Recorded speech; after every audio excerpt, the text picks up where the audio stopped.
Diploma ইঞ্জিনিয়ারিংয়ের এ to Z তথ্য প্রদানের উদ্দেশ্যে আজকের একটি ভিডিও করতে যাচ্ছি, যে ভিডিওতে আমরা বেশ কিছু টপিক কভার করব। তো প্রথমেই আমরা জানব ডিপ্লোমা ইঞ্জিনিয়ারিংটি আসলে এক্স্যাক্টলি কী। ডিপ্লোমা ইঞ্জিনিয়ারিং হচ্ছে 4 বছরের একটি ইঞ্জিনিয়ারিং ডিগ্রি, যেটি এসএসসি পাস করার পরে সম্পূর্ণ করতে হয়। আর এই ডিগ্রি সম্পূর্ণ করার মাধ্যমে একজন উপসহকারী প্রকৌশলী হওয়ার যোগ্যতা অর্জন করে। উপসহকারী প্রকৌশলী মানে হচ্ছে সরকারি চাকরির 10ম গ্রেড। আপনারা বিসিএস ক্যাডারের নাম শুনেছেন, বিসিএস ক্যাডার সম্পর্কে জেনেছেন। বিসিএস ক্যাডারে স্বাভাবিকভাবেই 9ম গ্রেডের চাকরি হয়, আর এই ডিপ্লোমা ইঞ্জিনিয়ারিং করার পরে 10ম গ্রেডের চাকরি হয়, যেখানে কিনা এসআই আপনারা দারোগা নামে চিনেন, তাদের পদমর্যাদা এই 10ম গ্রেড। আপনারা বিভিন্ন প্রাইমারি স্কুলের হেডমাস্টার এর পদবি জানেন, সেই হেডমাস্টারের পদবিও কিন্তু এই 10ম গ্রেড নয়, বরং 13তম গ্রেড। সো এই ডিপ্লোমা ইঞ্জিনিয়ারিংয়ের গুরুত্ব কতটুকু, জাস্ট এতটুকু ইনফরমেশনের মাধ্যমে কিছুটা হলেও বুঝতে পেরেছেন। আর আমরা ডিটেইলি বিভিন্ন ধরনের তথ্য যখন প্রোভাইড করব, আপনি আরও বেশি জানতে পারবেন। এই ডিপ্লোমা ইঞ্জিনিয়ারিংয়ের সুবিধা অসুবিধা নিয়ে অনেক প্রশ্ন আসে। স্বাভাবিকভাবে একটি বড় প্রশ্ন আসবে, ডিপ্লোমা ইঞ্জিনিয়ারিং নাকি এইচএসসি করবেন। আর এই জায়গাতে সব সময়ে একদল মানুষ জয়ী করে দেবে এইচএসসিকে বা ইন্টারমিডিয়েটকে, কারণ এখানে ডিপ্লোমা ইঞ্জিনিয়ারিং যেহেতু 4 বছর লাগে, এইচএসসি লাগে মাত্র 2 বছর। অতএব তুমি ডিপ্লোমা ইঞ্জিনিয়ারিং না করে এইচএসসি করে বিএসসি ইঞ্জিনিয়ারিং করো, এটা তোমাকে এগিয়ে রাখবে। কিন্তু তাদের কাছেই আপনি প্রশ্ন করেন যে আসলে এইচএসসি করে যখন আমি বিএসসি করব, এই বিএসসি ইঞ্জিনিয়ারিং আমাকে কি পরিমাণ সুবিধা দিবে। আমি ব্যক্তিগতভাবে 7 বছর ধরে শিক্ষা নিয়ে যে গবেষণা করছি, সেই শিক্ষা গবেষণার অংশ হিসেবে আমি দেখেছি যে প্রাইভেটে বিএসসি ইঞ্জিনিয়ারিং করে যে পরিমাণ সুযোগ সুবিধা স্পেসিফিকভাবে আছে, তার চাইতে অনেক বেশি সুযোগ সুবিধা এই ডিপ্লোমা ইঞ্জিনিয়ারিং করে আপনি পাবেন। বাট আপনি যদি ডিপ্লোমা ইঞ্জিনিয়ারিং করেন, বিএসসি ইঞ্জিনিয়ারিংয়ের যে সুবিধাগুলো, সে সুবিধাগুলো চাইলেই গ্রাব করতে পারছেন। বাট বিএসসি ইঞ্জিনিয়ারিং করলে প্রাইভেট থেকে ডিপ্লোমা ইঞ্জিনিয়ারিংয়ের সুবিধাগুলো কখনোই আপনি পাবেন না। প্রথমত 10ম গ্রেডের চাকরি। এখন এই 10ম গ্রেডের চাকরি আপনি বিএসসি ইঞ্জিনিয়ারিং করে সুবিধা পাবেন না। এমনকি 2 বছর আপনি যে এগিয়ে থাকলেন, এই 2 বছর এগিয়ে থাকার দরুন যে আপনি বাড়তি কোনো সুবিধা পাবেন, এটাও কিন্তু না। কারণ জেনারেলে আমি বারবারই বলি, 35-এর আন্দোলন হচ্ছে, 30 বছরের চাকরি হচ্ছে না, বিধায়ী 35-এর আন্দোলন হচ্ছে। আরেকটি বিষয়, ডিপ্লোমা ইঞ্জিনিয়ারিং অনেক ক্ষেত্রেই আপনার অর্থনৈতিক সাশ্রয়ের কারণ। বিএসসি ইঞ্জিনিয়ারিংয়ে যদি আপনি করবেন, তাহলে আপনার তো অনেক অর্থ আছে, সেই ক্ষেত্রে আপনি যে কোনো সিদ্ধান্ত নিতে পারেন। কিন্তু ডিপ্লোমা ইঞ্জিনিয়ারিং করে আপনার অর্থ না থাকলেও বিনা ঘুষে চাকরির অনেক নিশ্চয়তা আছে, যদি আপনি মেধাবী হন, যদি আপনি পরিশ্রমী হন। সো এই বিষয়গুলো ভেবে চিনতে কাজ করতে হবে। আরেকটি তথ্য আপনাকে বলে রাখি, আমি এই ভিডিওতে অনেক তথ্য কভার করার চেষ্টা করলেও স্পেসিফিক টপিকের উপরে অনেকগুলো ভিডিওর লিঙ্ক আমি ডেসক্রিপশনে দেব, এবং যারা স্পেশাল মেন্টরিং সেবা আমাদের কাছ থেকে নিতে চায় ফ্রিতে, তাদের জন্য একটি ফর্ম থাকবে। তারা যেন সমস্ত তথ্য জেনে বুঝে পলিটেকনিকে ভর্তি হয় বা ইন্টারমিডিয়েটে ভর্তি হয়। কারণ জীবনের একটি টার্নিং পয়েন্ট হচ্ছে এই এসএসসির পরে ডিপ্লোমা ইঞ্জিনিয়ারিং, নাকি মেডিকেলের দিকে যাব, নাকি জেনারেলে যাব, নাকি নার্সিং পড়বো, নাকি এগ্রিকালচার পড়বো। যেটাই করেন না কেন, এটা আপনার জন্য অনেক বেশি গুরুত্বপূর্ণ সিদ্ধান্ত। সো সিদ্ধান্ত নিতে হবে জেনে বুঝে, নিজের যোগ্যতাকে বিবেচনা করে, নিজের অর্থনৈতিক সামর্থ্য বিবেচনা করে। পলিটেকনিকে পড়লে আপনি কোন ডিপার্টমেন্টে পড়বেন, এটি খুবই গুরুত্বপূর্ণ প্রশ্ন। আপনি একটি বিষয় মাথায় রাখবেন, জেনারেলের ক্ষেত্রে যেমন কলেজের গুরুত্ব অনেক বেশি, কারণ আপনি সায়েন্স নিচ্ছেন, যেই জায়গাতেই সায়েন্স নেন না কেন, এখানে কলেজের গুরুত্বটা বেশি হয়। কারণ ওই কলেজের উপর নির্ভর করে যে আপনি আসলে ওইটা কতটুকু ভালোভাবে গ্রাপ করতে পারবেন, আপনি কতটুকু ভালোভাবে পড়তে পারবেন। কিন্তু পলিটেকনিকের ক্ষেত্রে ঘটনাটাই সম্পূর্ণ উল্টা। এখানে পলিটেকনিকের চাইতে 1000 গুণের গুরুত্ব বেশি হচ্ছে ডিপার্টমেন্টের। কারণ ওই জায়গার মতো সায়েন্স, আর্টস এবং কমার্সের মতো 3টি বিষয়ের ভিতর এইটা সীমাবদ্ধ না।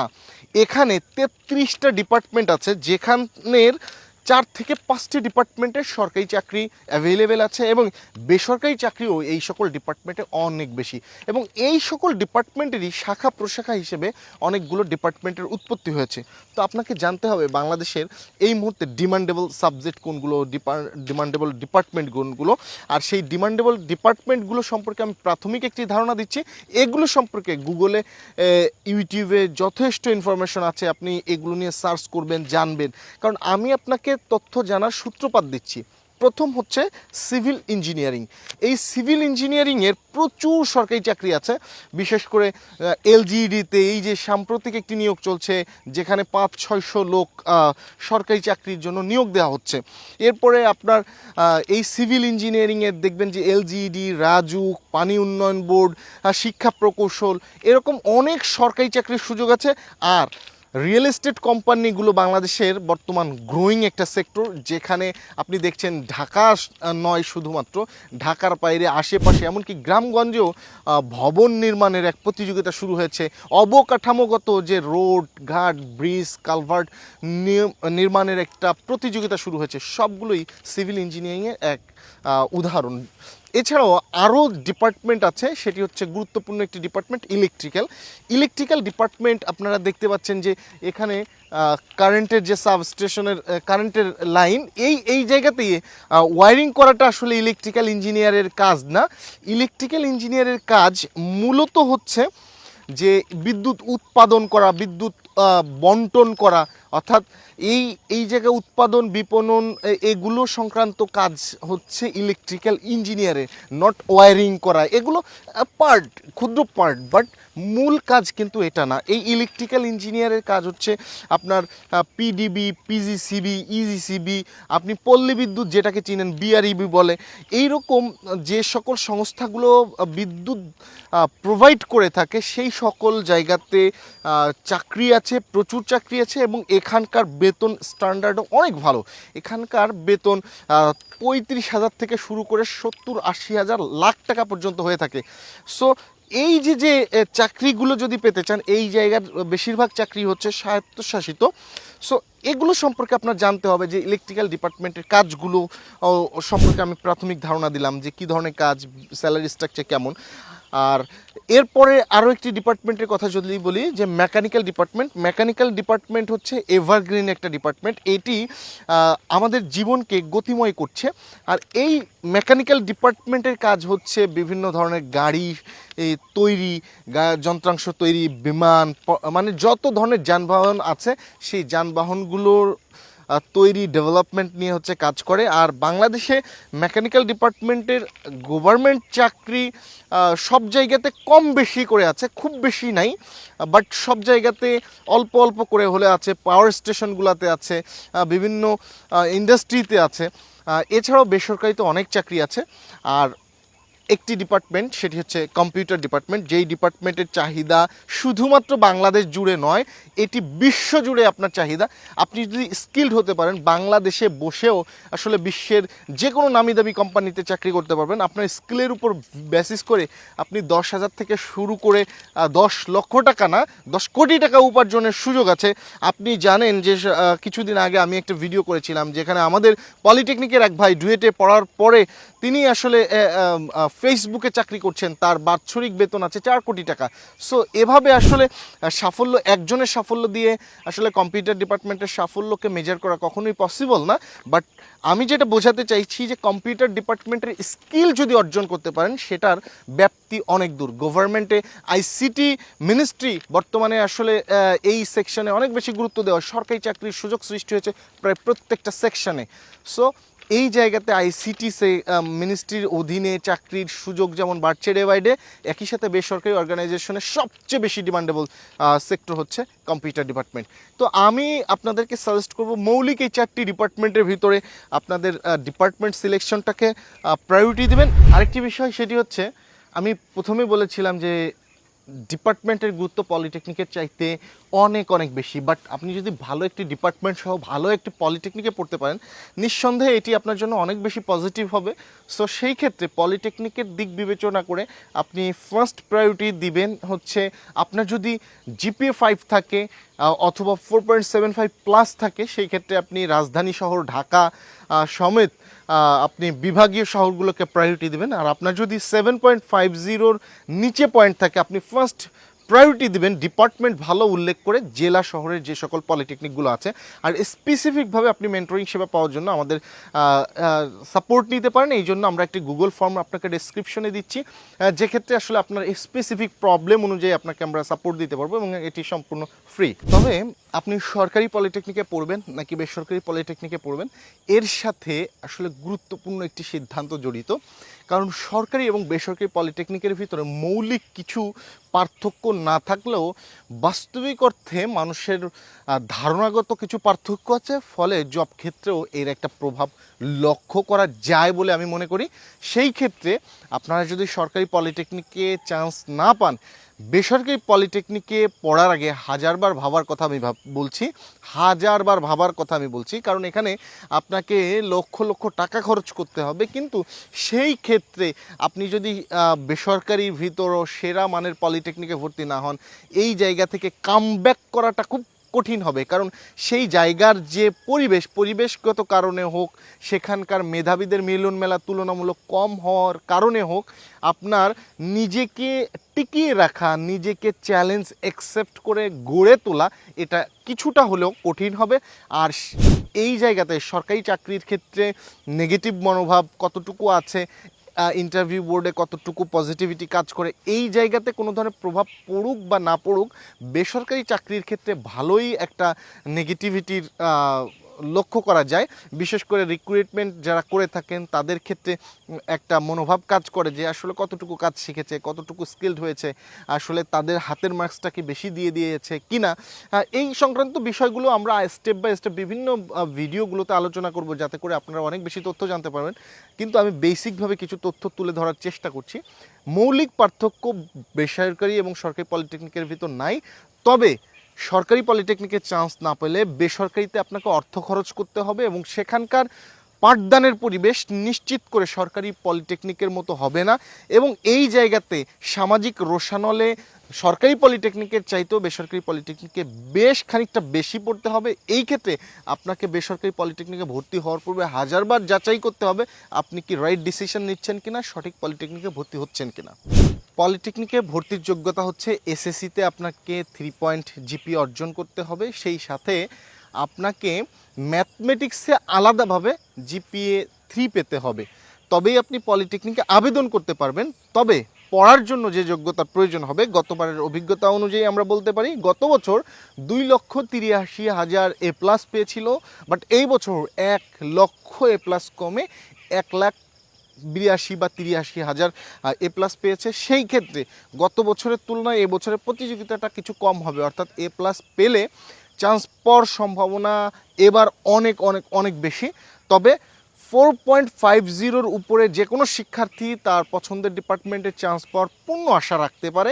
কিন্তু যারা 4 পয়েন্ট পেয়েছে তারাও আশাহত হওয়ার কোনো কারণ নেই। তবে একটি বিষয় আমি আমার প্রিয় শিক্ষার্থী ভাইদেরকে বলবো, আবেগের বশে পলিটেকনিকে চান্স পেলেই ডিপার্টমেন্টকে গুরুত্ব কম দিয়ে যদি ভর্তি হন, পরে আজীবন পস্তাতে হবে। সো চান্স পাওয়ার আগে আপনার স্পেশাল মেন্টরিং সেবাটা কিন্তু অনেক বেশি গুরুত্বপূর্ণ।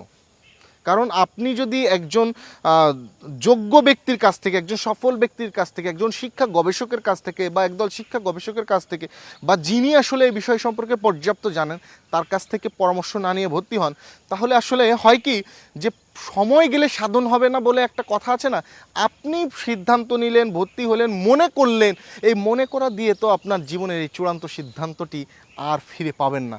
সো আপনাকে সচেতনভাবে সিদ্ধান্ত নিতে হবে, জেনে বুঝে সিদ্ধান্ত নিতে হবে। আর এ কারণে কষ্ট করে এই সকাল ভোরে এসে আপনার জন্য ভিডিও করছি।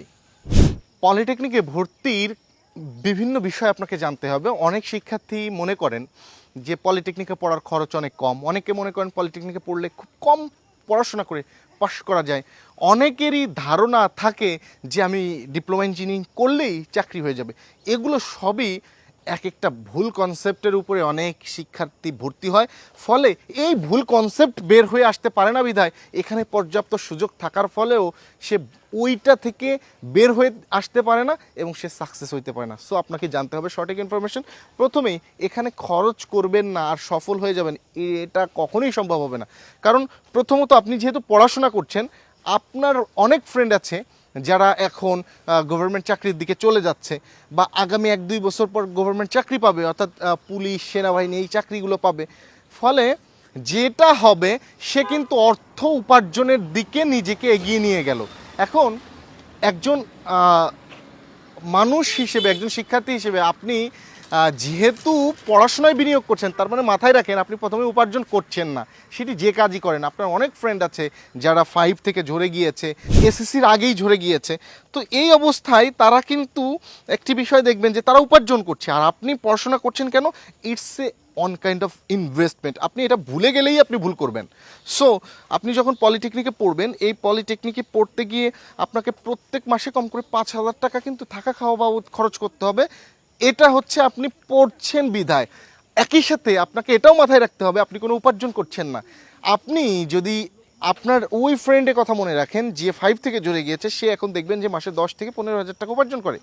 সো আপনি তার থেকে আরও 10-15,000 টাকা পিছিয়ে পড়ছেন। সো এই বিষয়গুলো মাথায় রেখেই কিন্তু আপনার শিক্ষার সিদ্ধান্ত নেওয়া উচিত।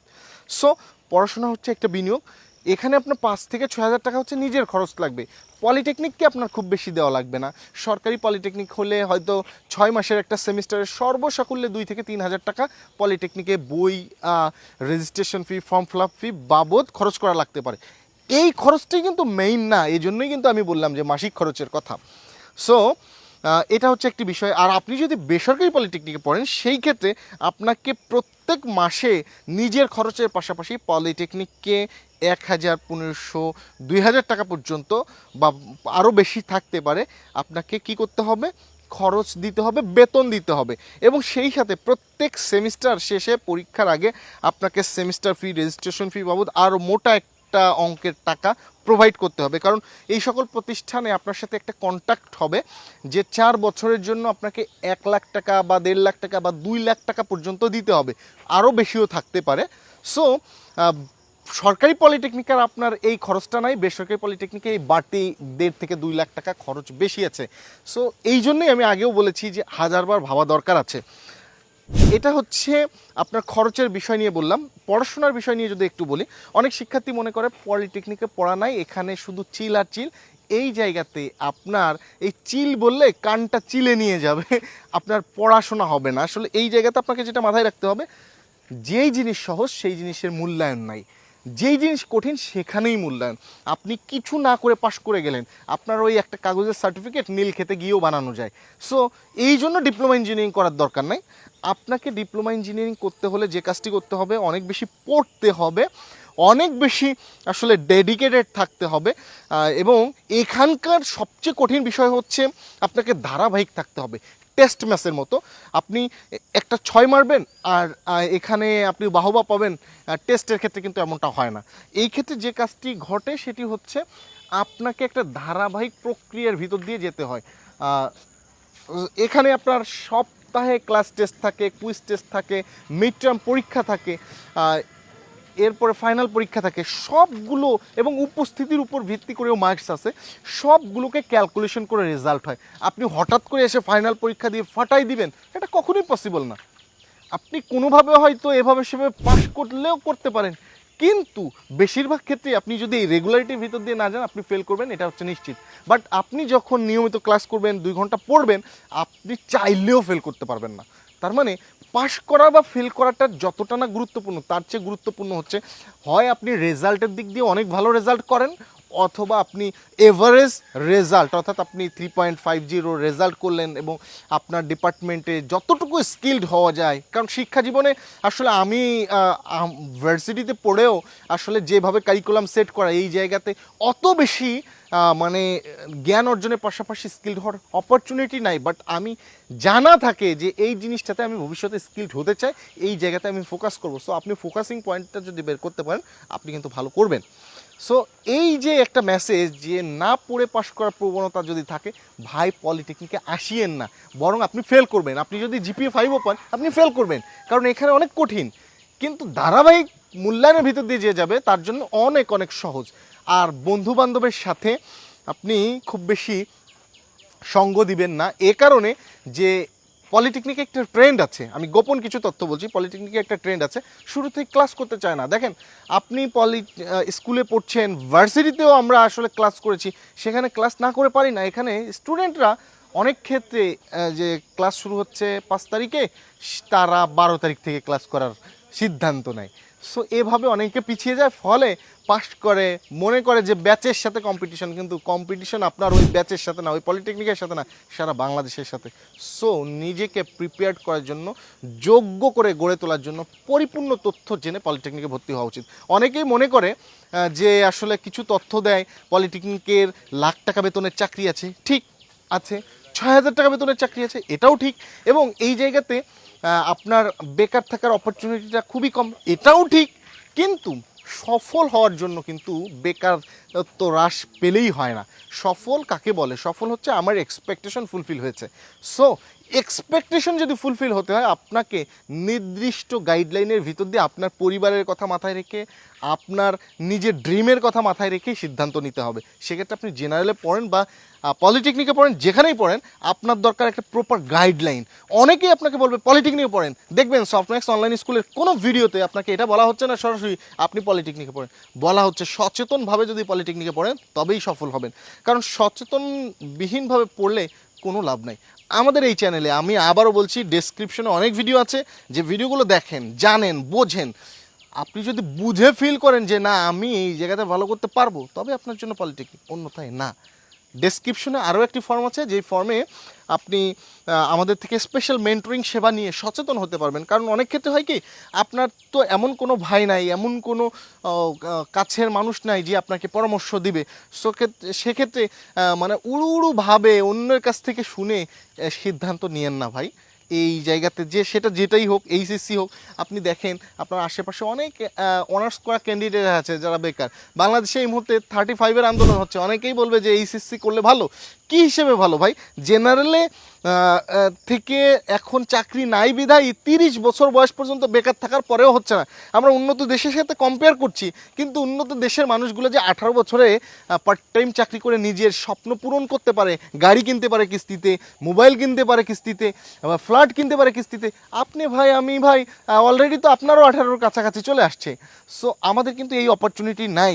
এই জন্য মনে রাখতে হবে, আর একটা দেশকে যখন ফলো করব, তারা 18 বছরে কাজ করে, এটা ফলো করছি না, কিন্তু আমি ফলো করছি তারা 35 বছর পর্যন্ত বেকার থাকা যায়, মানে ও সরকারি চাকরির সুযোগ পাওয়া যায়। কিন্তু আমাদের দেশের মানুষ তো 35 বছর ধরে বাপের ঘাড়ে খাবে, বিয়ে শাদির বয়সটাও 35 চলে যাবে। সো এই জেনারেলের ভয়াবহতা সম্পর্কেও আপনাকে জানতে হবে। আশা করছি এই ভিডিওতে আমরা একটু লম্বা সময় নিয়েছি, অনেক তথ্য দেওয়ার চেষ্টা করেছি। কারণ হচ্ছে চেষ্টা করলাম যে আপনাদেরকে বিভিন্ন ভিডিও হইলে হয় কি বিভিন্ন ধরনের ইনফরমেশন চলে আসে, আর আপনাকে এই মুহূর্তে ইনফরমেশন জানানোটা খুব জরুরি, আর আপনার জানাটা খুব জরুরি। ইনফরমেশন জানলে আপনি সঠিক সিদ্ধান্ত নিতে সক্ষম হবেন। আর সফটম্যাক্স অনলাইন স্কুল হচ্ছে বাংলাদেশের প্রথম অনলাইন ইঞ্জিনিয়ারিং স্কুল, যেখানে আমরা পলিটেকনিক শিক্ষার্থীদের ভবিষ্যতে কিভাবে স্বপ্ন পূরণ করতে পারে, কিভাবে এগিয়ে যেতে পারে, এই সংক্রান্ত যাবতীয় সাপোর্ট দিয়ে থাকি।